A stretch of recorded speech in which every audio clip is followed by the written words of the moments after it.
workplace advocates in Sacramento to fill in a few missing statistics that I'm going to be talking about in a few minutes. But anyway, we plan to still have a robust discussion, and we'd like you to bring your questions and answers so we can answer them. Anyway, in the next slide. Michael, something's going on with our connection. Okay. So anyway, yes, Dr. Chris Lee and I have actually been associated together for a while as civility sisters. I met Chris several years ago. She was one of my students. I had been blacklisted by a professor at UC Berkeley while I was in my graduate school program. So I couldn't find any work. So I developed my own business of essential business behaviors, coaching and consulting, hoping to actually work on the idea of abuse in the workplace. Before 2014, there wasn't really a law that we could stand on for workplace bullying, but that didn't mean it wasn't happening. And I was working in the legal field and was a bystander to a pretty horrific act of workplace bullying, and was so disgusted that I ended up quitting and going back to school because I thought nobody would listen to me unless I had some letters behind my name. Anyway, in this process, I met Chris and supported her through her dissertation and her approach to healthy workplace organizations, which is what her dissertation was about and how she wanted to tackle this particular project of workplace bullying. And she actually went through a period of being bullied herself while she was working for a consulting firm that was working with the state of California. And she can talk about that more a little bit later. Anyway, next slide. Okay, so I'm going to have you all take a minute here and find a single blank unused piece of paper. And I'm going to have you do something with this paper while I am going through the slides. Next, I'm going to have you answer 2 questions in the Zoom poll that Afruka is going to put up. And then finally, in the chat, once you've done that, enter a short response about how you see the difference between incivility and bullying. And once I've seen that most of you have answered that, then I'll know it's time to move on. But anyway, I'll tell you what to do with the paper when we get to the next section. So take a break, everybody, go get a piece of paper and then come right back.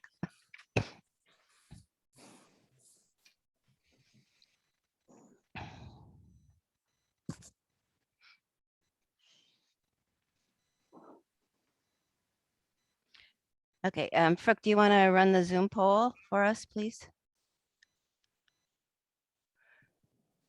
Okay.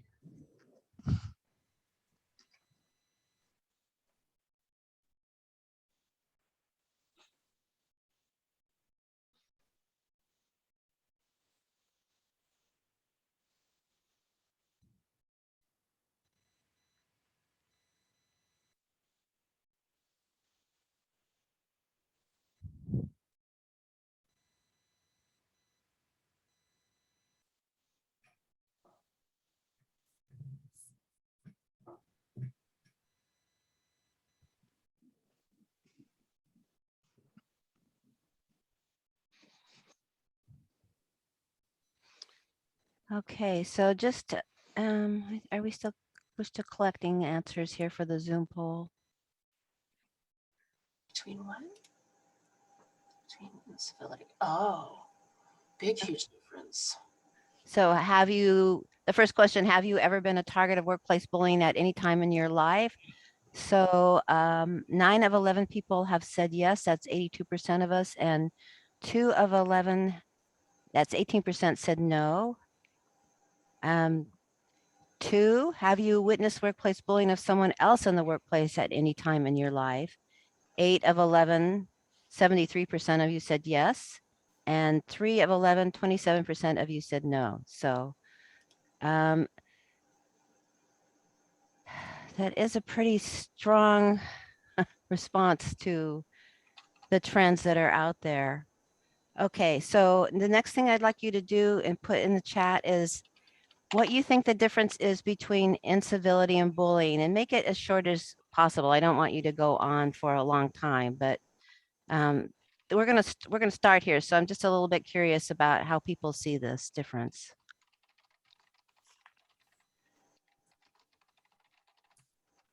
Okay, so no, Joel says no difference.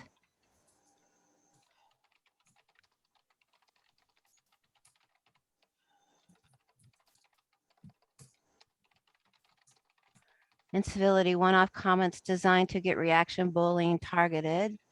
Chris, incivility is generally not personal, but bullying is personal and targeted. Incivility, rudeness, bullying, intentional intimidation. Incivility has no power differential. Bullying has a real or perceived power differential between the parties. Incivility is just a slight compared to bullying. Incivility can be an isolated incident. Bullying is intentional. So I'm not, I think a lot of you are really right on. I'm not surprised actually, because a lot of you say that you have seen this. Deborah says bullying is power-based, focused on gaining advantage. Incivility is uninformed, often more global. Okay. Anybody else want to add something? Otherwise, I'm going to tell you how to use this piece of paper. So this is, I want you to have a takeaway from this program. So what we're going to have you do, and this is something that they use with children in school when they're teaching them about bullying. I want you to fold and crumple and stomp on and throw this piece of paper as much as you want, but you can't put any holes in it. You can't tear it, and you can't put any marks on it. And you get a bunch of time to do this, right? You get to do this to this piece of paper while I tell you about the numbers and the basics of bullying. So Frooke, if you could advance this and go to town on your paper, everybody. So these statistics are from the Workplace Bullying Institute 2017 survey. Dr. Gary Namey of the Workplace Bullying Institute runs these polls every couple of years.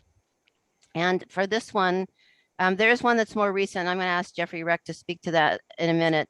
But this one is from 2017, which was before the pandemic, of course. But 61% of bullies are bosses. So managers, people that are in control of others. So some of you mentioned the power differential.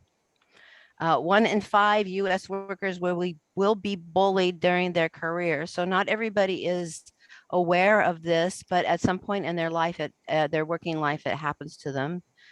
Women bully men 33% of the time. Men bully men 35% of the time, and men bully women 65% of the time, and women are 67% more likely to bully other women. So there's a lot of female bullying that's going on out there. Okay, Frooke, the next slide. So I wanted to bring the awareness on the incivility to bullying equation, because this is one of the main things that is used against doing anything about bullying in the workplace. As people say, oh, it's no big deal. It's just a little bit of eye rolling. What's the problem? But as most of you recognized, it's not just a little bit of eye rolling, because bullying behaviors are consistent, and they can escalate, and they are very targeted towards an individual. So often incivility and rudeness towards somebody is a gateway to testing if someone has triggers that can be pulled, so that more targeted sorts of behavior can be directed at someone. All right. So the next one is, Wait, okay, go Nan, ahead. could Go I ahead, say something? Jeff. Yes, please. You know, keep in mind that when you talk about bullying, that you see how it's close to the murder side of the equation. Well, there have actually been in state service, there have actually been cases where people have just got taken so much being bullied that they snapped for whatever reason and gone after their supervisors and shot them. Case in point was up in Eureka a couple of years ago with Caltrans. So it's, you know, bullying is more like domestic violence in the workplace than it is anything else. Yeah, and that's a really good point, Jeffrey. So thank you for bringing that up. And it's one of the reasons, and we'll talk about this a little bit later, but it's one of the reasons that I am now studying gun violence in the workplace, because there seems to be a blind spot in organizations and in society about this. But anyway, let's move on to the next slide, and we'll circle back around to that. So the difference between workplace incivility is that it is the exchange of seemingly inconsequential, inconsiderate words and deeds that violate conventional norms of workplace conduct. And in fact, they seem inconsequential enough that they actually end up being part of the norm most often. That's why they have been described as contagious, because one person rolls their eyes and shrugs at somebody else's comment, and then that opens the door for someone else to do it down the road. Generally, this isn't targeted behavior, though. It's kind of like commentary, underlying toxic commentary in an organization. But there's a lot of consensus around this kind of idea of what workplace incivility is. It doesn't mean that it's healthy. It's definitely not healthy, but it isn't on the level of workplace bullying. So the next slide. So this is the definition that the healthy workplace advocates have been using.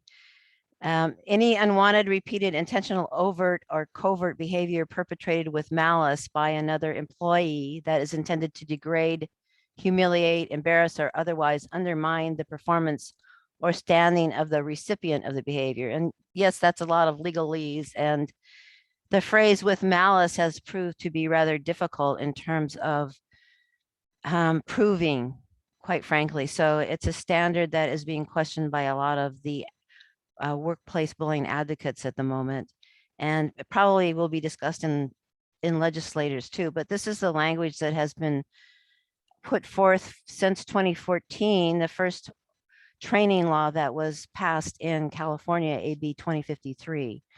So it is sort of the go-to for differentiating workplace bullying from incivility. The next slide. All right, so this is, I think, the most important slide in the whole deck, because it really gives you what the 10 defining characteristics of bullying really are. So it starts with a lack of empathy, and we all know it's like, well, I don't care about you, right? And then it moves to an intent to harm, which is usually directed, which is the attributional intent, like there's a problem with you and you're the reason that you're being abused. And of course, it turns into repetition over and over again. The same things are directed at someone, which is a lot of negative communication. And as most of you recognized earlier in the definitions, power disparity. Usually it's one person bullying down, but bullying can also occur laterally from peer to peer and from upward too, as well. The other thing about bullying that really makes it horrible is that it's a duration. Originally, people thought of this as a 6-month period of time because they were trying to tie it to the DSM ideas of disorders. But bullying can start out in a really horrible manner and continue to get worse. It can escalate. So duration is kind of the least important part of it, but it does occur over a long period of time, and it does get worse over time. And it does lead to distorted communication networks, and that leads to a hostile work environment. So if you are recording this happening to yourself in the workplace, it's important to make sure that these points are part of what you are reporting and recording in the interactions that happen between you and someone else you think is bullying you. Okay, the next slide. So I think this might not work, but anyway,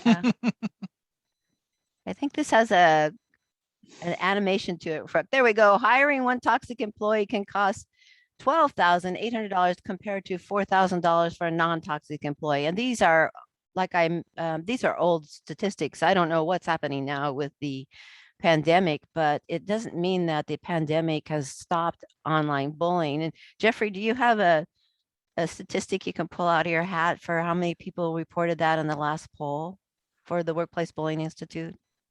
Well, in the last poll, the general population that was bullied or seen bullying or witnessed bullying someone was 79.3 million people nationwide. And out of that, 43% of the respondents said they were bullied remotely. Yeah, I posted I posted a blog about this earlier, and it's just amazing the types of things people were using to actually monitor people in a toxic manner, including keystrokes, counting your keystrokes and forcing people to have their screens on all day and check in. And then still the same stuff that happens when you are in the office, like leaving you out of meetings and not informing you or giving you the information that you need. Those kinds of things were still occurring while we were working at home.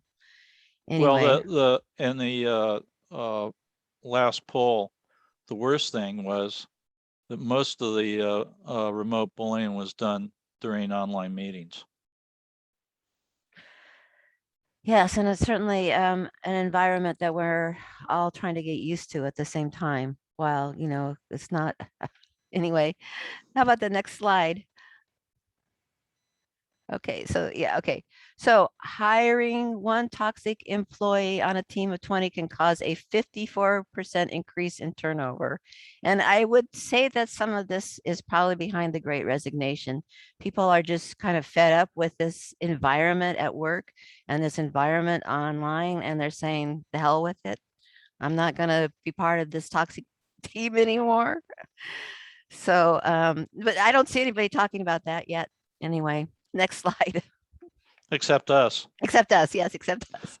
Okay, and this is workplace violence costs businesses $4.2 billion per year, and this includes the gun violence that we are seeing in increasing amounts.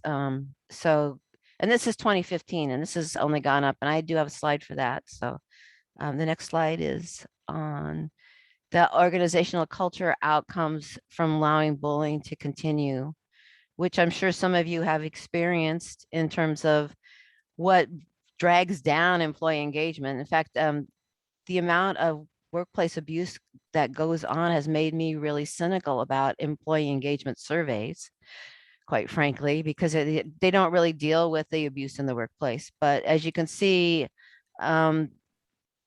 neither of the outcomes are good for this, for the culture. So next slide.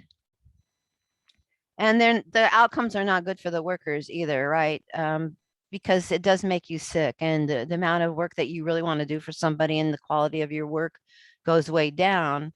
And unfortunately, it seems like the trend, yeah, there needs to be some major changes to the laws throughout the entire United States. Yeah, Linda, you're quite right. That's part of why we're doing this presentation, because there What does need to laws? be that. What laws? Yeah, well, anyway, there have been some changes, but they're piecemeal. So we'll talk about that more in a few minutes. So the next slide. This was offered to me by Linda Crockett. She has a workplace bullying, what does she call that? An institute up in Canada. Well, And Dr. Namey refers to it as WBI North. yeah, and anyway, she shared this slide with us about the outcome of brain damage from post-traumatic stress disorder, which is a complex post-traumatic stress disorder is quite common in bullying. But the central slide shows you the amount of damage that can occur to the brain from post-traumatic stress disorder. And so the next slide is this. So this is a content analysis model that I did of bullying. I did this looking at all the names that we assign to bullies out there. And it pretty much ended up being a map of organizational behavior, as far as I could tell, that goes all the way from the super boss, the sweet, kind, and wonderful individuals that we really want to be part of organizations, the ones that are, responsible leaders, all the way up to bullying. And includes, of course, I think the idea of narcissism running underneath a lot of this, which makes bullying sometimes really difficult to identify. Anyway, this also involves several other models. So this has been part of my work. And the next slide, I think, is Chris's model. Oh, no, this is still a model. This isn't the application. One of the applications of the model is to illustrate two people out there why we need to move beyond the awareness of conflict resolution and conflict management, because of course, most of the kind of conflict we're talking about tonight is not resolvable and people don't want to solve it. So what we're talking about is this zone of policy and lawsuits where things really can blow up. It's also part of the reason we have so much difficulty right now not having good legislation, because people, if they really are damaged, will go to a lawsuit because that's the only way they can get any relief. But a lot of the way this is approached is as if this is a conflict resolution problem. The other thing about the lawsuits is the value of the lawsuits are going up. Mm-hmm. And it's one way, it's one of the only ways to get the attention of large organizations, quite frankly, and unfortunately. So, Mhm. all right, next slide. All right, so I just wanted to include this last slide on gun violence because the trend is increasing this year. There's been a lot more mass shootings than ever before. I don't know if it's an outcome of everybody's frustration or not, but it is trending higher. There is more of it, and there's a lot more violence going on around people in masks and just a lot less civility going on. I did do an analysis of the Mother Jones gun violence mass shooting database, which is what got me started on this, and found that approximately 11% of those mass shootings had some possible ties to bullying. And there's quite a bit of digging around in network news archives to determine that. So I'm still doing a lot of research on that, but it's a very large amount. We call that significant, 11%, when we're studying statistics. So it's one of the things that is increasingly ignored, but causing increasing cost and pain to all of us, which is why I'm really glad you're here tonight to talk about workplace bullying and abuse. So I think that might be the last slide, is it? Yeah, in order for everyone to thrive, dignity and respect must be the hallmarks of workplace behavior. And then I think we have Chris's model, right? Yeah, this is Chris's model. Do you want to talk to that for a second, Chris? Sure. Good evening, everybody. This is an outcome of the work that I did with my doctoral research, and I was really interested in understanding what I call the vital signs of healthy organizations are. And there's a metaphor here, which is the human body. So I think of organizations as being something like a human body with multiple systems happening. And there are 5 vital signs, and the first one is about balance.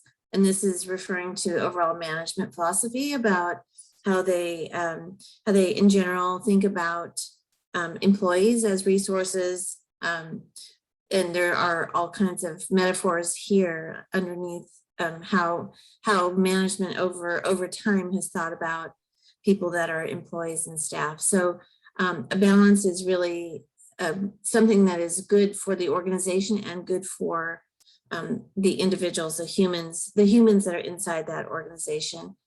The next one is trust, which is openness and problem solving. And if you, the tie-in to workplace bullying is that trust is absent when there is workplace bullying. And it might, the absence of trust could happen over time, or it could happen in an instant. But when it happens, then whoever is the target in that situation will become protective. And of course, if you've ever experienced it, what you spend your time on is protecting yourself and looking for another job. So that's part of one of the many reasons why trust is so very important in this model. And then third is justice, which is about support and accountability inside of an organization. This is putting some responsibility to management and those who are making decisions about resources to make sure that those things are available for everyone. Fairness is related to this, which is about the allocation of resources, and that could be any type of resource: conference rooms, projectors, computers, human resources, all kinds of things, but really in the allocation of resources.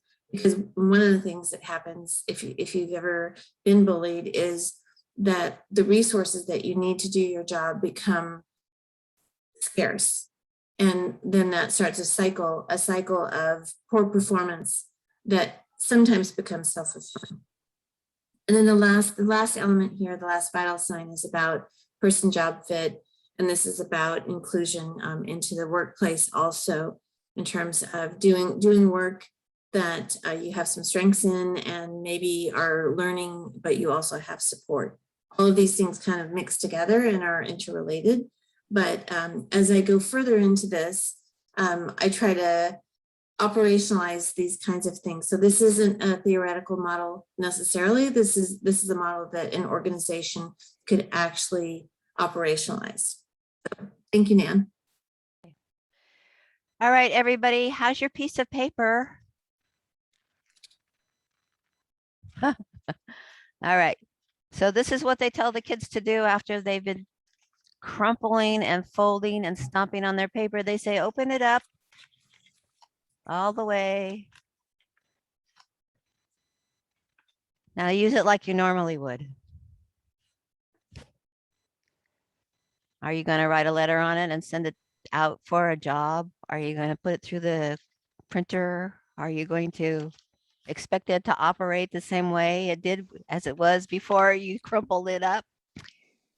So this is how they get kids to be aware of the damage of workplace bullying.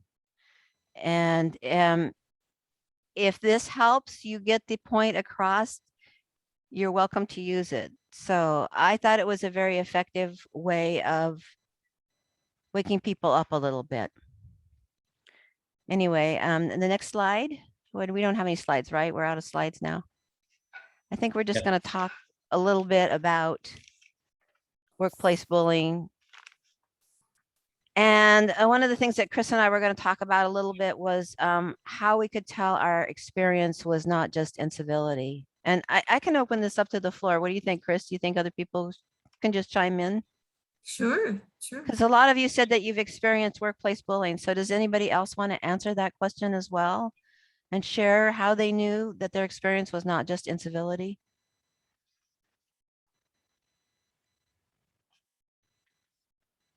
Hi, this is Linda, and I really appreciate being here, and I'm really enjoying this presentation. Thanks so much. I feel honored to be here, and humbled. So thanks so much. I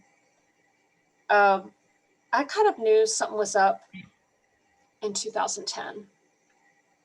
Things that I had not experienced before.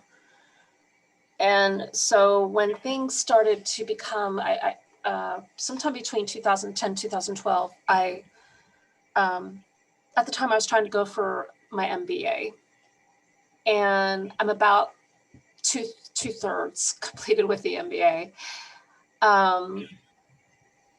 And so sometime between 2010 and 2012, I passed business law with about a 97%. And so in 2012, sometime between, since that business law class, after I passed it, I realized it made me more aware of what was happening to me. So I knew in 2012, it began to escalate slightly. Can you tell us what exactly happened first? At first, it was someone who I worked with, she was related to, so I dealt with nepotism. I know that part of my experience is nepotism. And so her sister was once my boss. And so then I ended up working with her. And so it was pretty much established that she was queen bee, which was fine. You know, I respected the fact that everyone had worked with her a longer period of time than they worked with me. So what I ended up realizing is that they would kind of be like the entire team would jump to me to help her connect her laptop to present during our meetings, but she had a laptop all the time. And at this time, not everyone had laptops, some had desktops, and I only had a desktop. But she couldn't figure out how to connect her laptop, but everybody jumped in to help her. So when I was kind of like being a little slow connecting my laptop for the meeting, because we would take turns presenting the material, no one helped me. And so it took longer to present, but I ended up figuring it out on my own anyway. And even though that's not a big deal, there were other things that were happening, like my work was began to be manipulated within the shared mailbox. And and they like went out of their way to edit several emails that I had correctly sent and correctly updated, just so that, and they intentionally did this within a week before my review. So this was in 2010. So when the outgoing boss retired and the incoming boss came in a year later, I explained to him what was happening, what happened. And I said, I have no proof, but I'm just telling you that this is what happened. And I know that it happened, but unfortunately it's just my word. But after that, I learned from it greatly. I snapshotted everything. I had print screens of everything that I did. I did print screens, or I just saved PDFs of those emails. And I had huge amount of snaggets, just because people were always coming to me, just jumping on me and to blame me about something. And if I did not have the snaggets, that proof, it would have been really easy to blame me. You learned pretty quickly that you had to do a lot of documentation in order to protect yourself. Yes.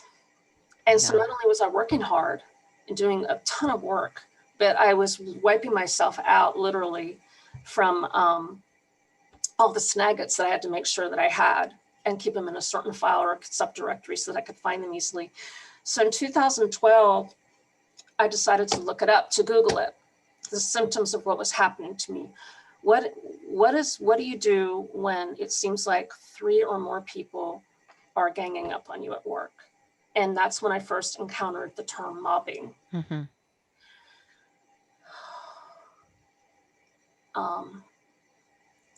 And so what ended up happening is I went through just about everything. I definitely went through the lawsuit zone. And I experienced psychopathy. I was sexually assaulted twice in the form of gropings at my work site. I was targeted. I could name at least 30 people who actively participated. I was isolated. I was lied to. I was lied about. I was deceived. Well, lied to is deceived. I was deceived. I did excellent work. I was an advocate for workplace behaviors, cultural attributes, and it's really everything. It's just, I'm in counseling right now, EMDR counseling for PTSD. And I kept refusing to destruct myself. So I thought, well, a positive way to destruct myself is to exercise myself into the ground, so to speak, not literally into the ground, digging a hole, but just wearing myself out with exercise so that I could, wipe out my mind with exhaustion. But I ended up losing a bunch of weight, which is really a good thing, right? But I did that really, really for psychological reasons. But yeah, I went through hell. And I'm sure, I know I'm not the only one. The psychopathy and the nepotism and the gaslighting and the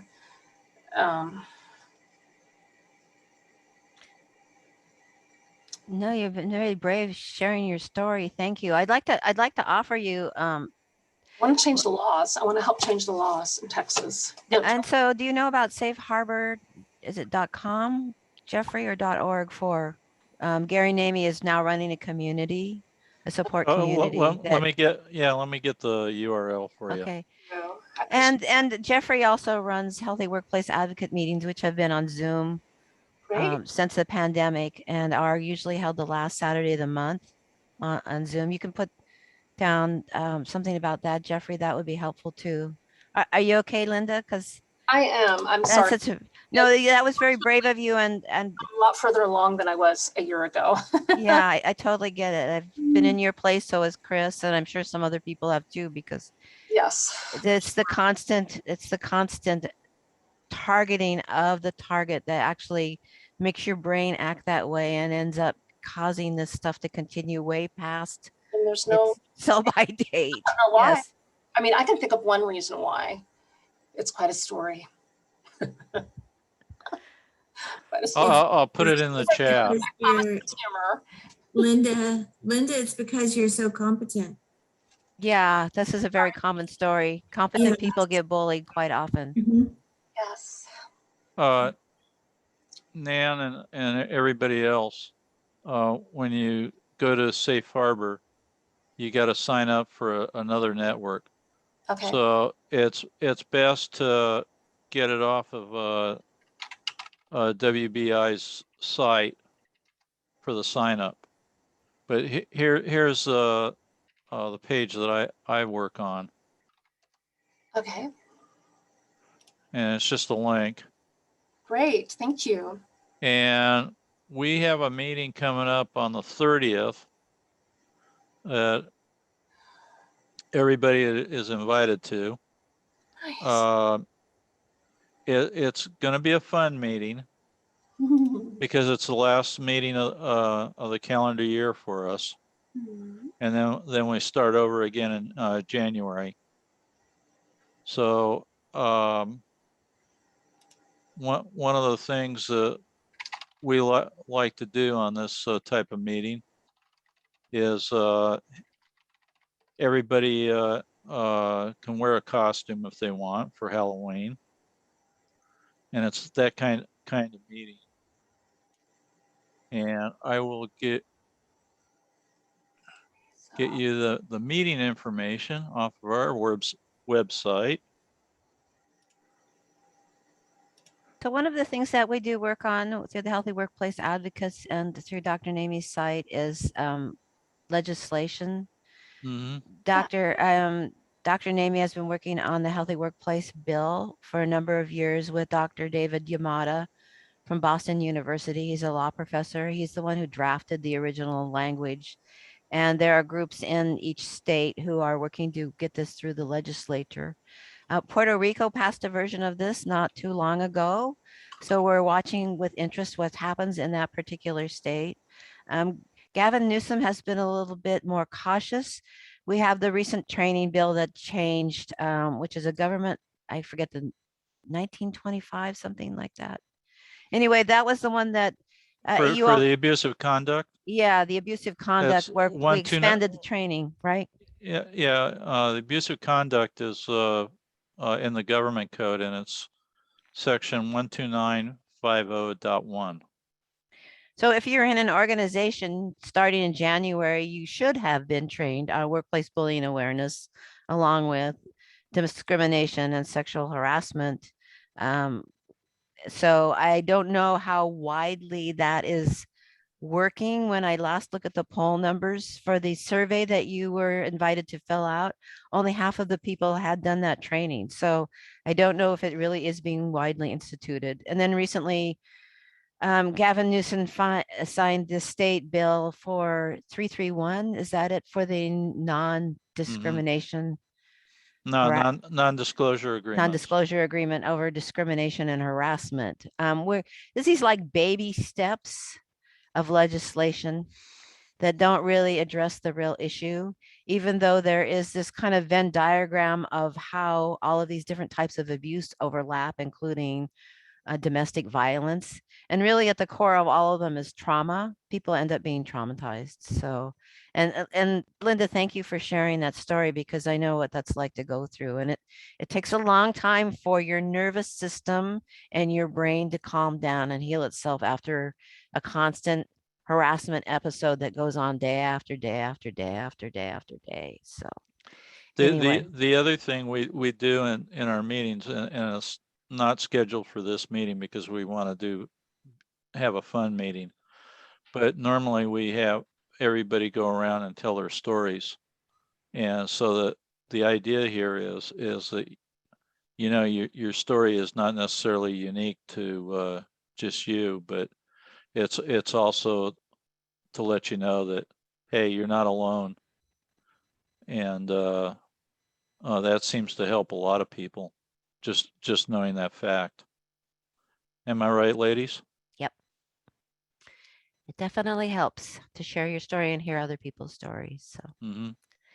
so I think we have like 15 more minutes. Does anybody have a question or that they want to ask um, before we wrap up? You may have touched on this before, but I'm just really thinking about the wording that had malice in there and really thinking about how maybe it's challenging because that assumes intent, negative intent, but it doesn't really focus on the impact. So I feel like there are a lot of humans who are traumatized and are passing along their trauma and harming others. And they may not have malicious intent. They may be just being really reactive people compared to, definitely there are people who scheme and have some sort of plan of how they're usually hoarding power. But what about the people who are just really reactive and not taking responsibility? How do we hold them to account if we can't prove an intention of malice? Well, If I may address that as far as from the state point of view, one of the things we've noticed is that a lot of the actions by bullies are spur of the moment type things. So to really go in and say that the bully is intending to wish us harm, which is what malice is really about, is pretty hard to prove. But at the same time, the state legislators put that word in the code, which Dr. Namey, amongst others, have found out that wasn't a good term. They put it in to protect themselves, knowing that is hard to prove, and knowing that this kind of behavior is not necessarily intended. It's hard to prove, and a lot of claims just don't go anywhere because of that word malice. Yeah, it seems like it would be hard to hold people to account for that. Chris, did you Yeah. want to add anything? I saw you had your hand up for that question as well. I wanted to add something. They may not be aware of their malice, but you can track behavior. This is something I've used over the years. Sometimes one thing can happen and you're not sure if there's malice, but maybe two things can happen. But on the third time, you can tell that there's a pattern. That's one thing I have used over the years. And the other thing I've used is just to have a conversation in which I do sort of a mini confrontation about a behavior. Now, this is really risky to have any type of a confrontation with anyone that is bullying you. But if you're not sure and you feel that there might be some value, you can have a conversation and frame it as a misunderstanding or something like that, so that you can actually have a conversation with the person so that they can maybe they have no awareness and they will adjust their behavior. But that conversation is an intervention, and any behavior that follows after that continues in the same way, then you can say for sure it is malice, right? So that conversation is an intervention point in time, and that is also important for your records as a target when it comes to sharing with HR. So you can say, on this day I had a conversation, I tried to share my experience working with this person, and things got worse after that. But the moment in time for that conversation is an intervention that you perform on your own, if you can. I'm not encouraging anything that's not safe to do that, but that is a moment at which you will know how the person is going to behave after that. Either they get better or they get worse. You'll know, right? Thank you for those valuable points, Chris. Practical, That's- just practical things. Yeah. Okay, May I? please. Hey, so Nan, you made the comment that narcissism makes bullying difficult to identify. And when you factor in that incivility is often a precursor to bullying, but it's those covert bullies that don't seem to get pegged, in my experience, as people who are lacking in civility. Because they wear a mask, they play a part, they're a fraud, they're a con artist. How do business leaders or even HR teams, how do they know when they're being played if they don't have that incivility as a key factor to look for? You know, what else can they look for in terms of trying to identify that bullying is happening if there's not this public rudeness that's going on that might red flag them to, you know, to a problem within their organization? Yeah, those are really great questions, Amy. And I kind of lean on two things for this. And the first one is the no asshole rule by Dr. Robert Sutton. And he says to people, you know, yeah, you have a great resume and yeah, you look like you'll work out great, but if I find out you're an asshole, I'm going to fire you. So that's it. You've been warned up front, right? And I think the other part of this is just that I've been pushing for years that managers should be coaches and managers should be coached. And Dr. Linda Crockett of the Workplace Bullying North says that she does a lot of coaching because Canada has more direct laws that deal with bullying than we do. And she says the people who are really disordered, just they don't show up and they end up getting fired. So I think those are two good ways to look at it, because as Em was making the point earlier, sometimes people are just passing on bullying because they're in the middle, right? And they really are being put in very difficult situations and they don't have a way of coping with that. And the boss says, do this, and they just turn around and say to the next person down the line, do this, right? And there's no talking about it. So I think this is a really complex issue in the workplace. And I think that there needs to be solid legislation and a lot more conversation and solid policies and more people working with it, which is why I'm glad you're all here tonight as part of organizational development specialists to discuss this particular issue, because I think it's very serious. And I think it does lead to increased violence and pain for all kinds of people, and bystanders are also affected. So anyway, it's almost 7 o'clock. We try to be really cognizant of not stringing this out so people can have their evenings. So Em says narcissists too often discredit colleagues. Yeah, you know, narcissism kind of creeps forward because they're always looking for somebody to build up first to be their kind of narcissistic source, right? The source of having feel good. So narcissism is really a difficult topic because we all need a little bit of narcissism for our own self-esteem and to survive, but it's when it becomes extreme that it hurts other people. And so it's sometimes really hard to identify. And I think it's the most difficult aspect of the bullying behaviors that are out there. But we can continue this conversation. And I really want to thank you for all coming and being with us tonight. Fruk, do you want to just wind us down? Yeah, I think Cindy had her hand up. So Cindy, Okay, yeah, Cindy. there.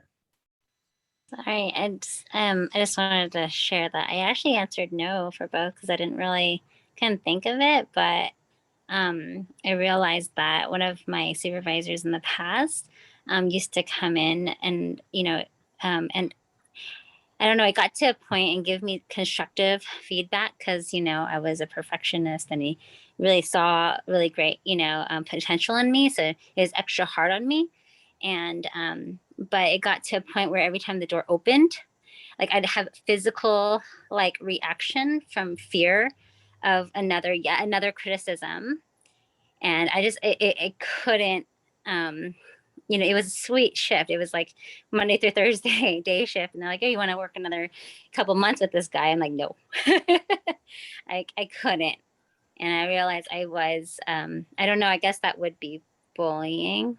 Yep, the constant Right. critic is Yeah. the bully type. That's one of the names on my model. Yeah. I So guess, I guess it's a yes then. yeah, it's a yes then. Yes, Yeah, then. it's not unusual for people to think they've never experienced, and then when they hear other people start to talk about it, realize like, oh yeah, there was this one time, where I had this boss I could not stand. So, anyway, thank you for sharing, Cindy. It's really important. Awesome. Thank you so much, Nan and Chris, for just sharing your experiences, knowledge, and everything else in between. That was amazing. Let's see, let me share my screen. Nan, I think this is still you. Yes, so we are going to have a 10-minute university next month. And if you are interested in showing off your stuff and you want to do a 10-minute university, please contact me and I will help coach you through it. And we have a template. So we're looking for people to show who they are and tell us who they are. Yeah, and just for context, because I'm seeing a lot of new faces, which is awesome. The 10-minute university is just one of our staple events. It really just started as a, let's do this. And we started doing it and we were like, let's make it a thing. But essentially it's an opportunity for you to showcase your own knowledge, skills, and abilities and have conversation about, what you'd like to offer up. Nan does a wonderful job of just providing the template and coaching through it. So reach out to her if you're interested. Really, we're trying to showcase what folks are able to offer up and providing you all the platform to be able to do so. So there's that in upcoming events, Nan. Yes, the next meeting in November will be at 10-minute university mindfulness by Dr. Catherine Goldman Schuyler, and she's written several books on this. So it should be a very rich 10-minute university. And then we're going to be starting a book club meeting. At the last meeting, we chose 7.5 lessons about the brain to discuss. Lisa Feldman Barrett is the author. And then we will be planning a BayArea ODN celebration in December. So we hope to see you there. Frooke and I have some ideas about how to do new networking with a new app called Wonder. So that should be exciting. Great. Awesome.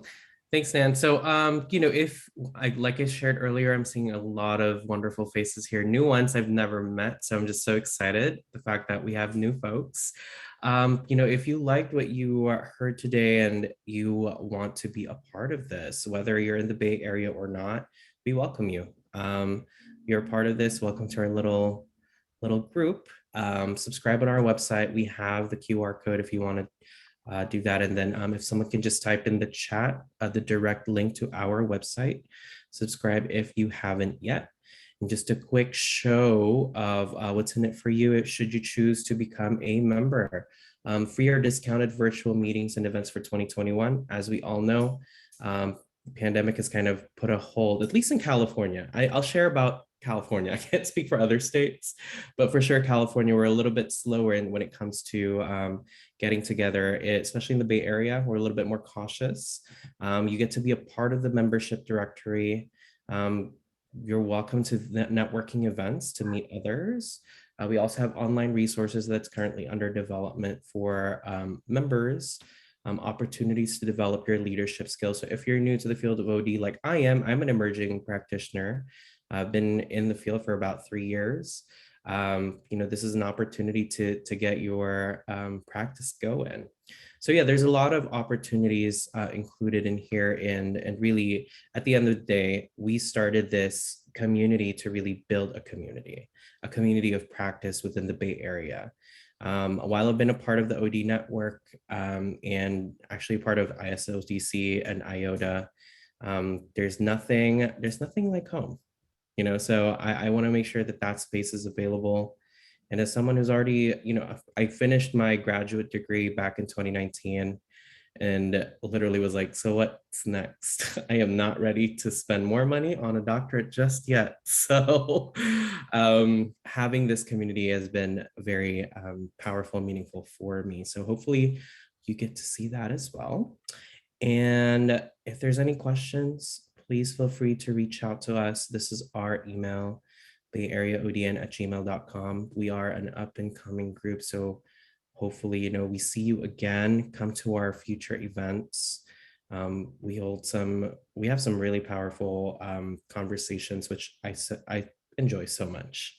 So yeah, anything else that folks from the board want to share, or folks from the audience just want to ask about, curious about, feel free. Front is John. I would like to put a plug in for all of you to look at some of the open roles that we have within the organization. This is really an opportunity to get in on the ground floor of an important organization in the Bay Area. So there's a few really meaty roles that you can play, and it doesn't require hours and hours and hours. Just maybe an hour or two a week. But have a look at the roles section on the website. And you get to work with us. We're a fun bunch. So that's a plus. Thanks for that reminder, John. I'm going to launch a poll just to get your feedback. You know, with OD, we're very much so evidence-based. So we want to see how well today turned out for you. I'll be staying around for a few more minutes after. So feel free to stick around if you want to say hi or just connect.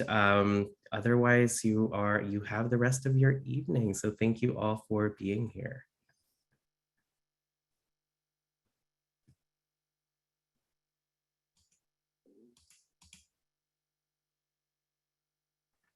Thanks y'all very much. This is really appreciated. Thanks, Linda. Thanks for sharing yourself with us. Yeah, thank you, Linda. Thanks for letting me. I appreciated that.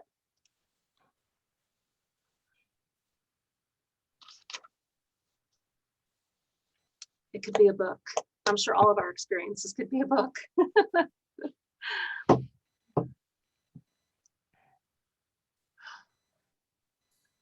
Amazing. I'm gonna check out these websites, y'all. Thanks so much. Thank you. You're welcome. Hey. Thanks, Linda. Y'all have good rest later on. Too.